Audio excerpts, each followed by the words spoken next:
Bismillahirrahmanirrahim. Assalamualaikum warahmatullahi wabarakatuh. Selamat pagi anak-anakku sekalian.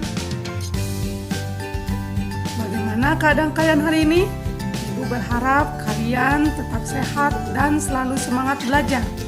Baiklah, sebelum memulai pembelajaran, marilah kita berdoa menurut agama dan keyakinan masing-masing. Berdoa dimulai. Berdoa selesai. Materi kita kali ini adalah kedatangan Jepang di Indonesia. Tujuan pembelajaran yang akan kalian capai adalah siswa mampu mengidentifikasi pendudukan militer Jepang di Indonesia.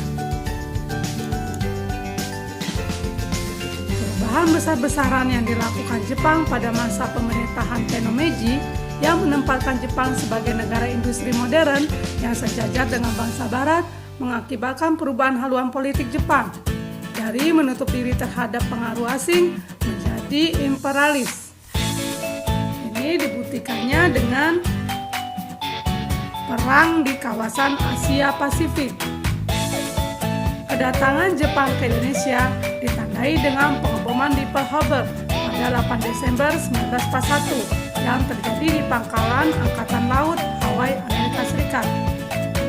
Sebelum dan semasa perang di Asia Timur Raya, Jepang selalu mempropagandakan bahwa pasukannya datang untuk membebaskan bangsa-bangsa Asia dari penjajahan bangsa-bangsa Barat.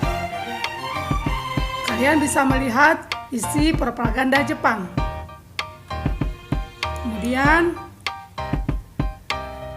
pada mulanya, pemerintah Jepang memang bersikap baik dan ramah kepada rakyat Indonesia. Ini dibuktikan dengan dibebaskannya para pemimpin pergerakan yang ditawan Belanda seperti Bung Karno, Muhammad Hatta, dan Sultan Syahrir. Karena janji-janji Jepang yang manis itulah, maka pada awalnya bangsa Indonesia menyambut dengan sangat amat gembira kedatangan bala tentara Jepang, sebab mereka mengira akan segera dibebaskan dari penjajahan Belanda. Dan memang terbukti pendudukan Hindia Belanda di Indonesia yang berlangsung selama 3,5 abad berakhir di tangan Jepang pasca kekalahan dalam Perang Dunia II di Laut Pasifik. Kedatangan Jepang ke Indonesia usai memenangkan perang atas Hindia Belanda sekaligus mengukuhkan diri atas kekuasaannya di Indonesia dan membentuk pemerintahan baru. Kalian bisa melihat peta penyerangan Jepang di Pulau Indonesia. Negara Indonesia menjadi sasaran empuk karena sumber daya yang dimiliki sangat melimpah, baik untuk bahan industri perang dan cadangan logistik seperti aluminium, minyak bumi, dan timah. Maka, mulai 10 Januari 1942, tentara Jepang menyerbu pulau-pulau yang strategis di Indonesia. Oleh karena Belanda tidak mendapatkan dukungan rakyat Indonesia serta persenjataannya kurang modern, maka dalam waktu hanya 2 bulan saja Jepang berhasil menduduki kota-kota penting di Indonesia. Pada Maret 1942, pasukan Jepang lainnya berhasil mendarat di Pulau Jawa, sehingga memberikan dampak yang besar dalam peranannya untuk mengontrol wilayah tertentu, di mana pemerintah Jepang telah membuat wilayah-wilayah pada daerah-daerah yang strategis.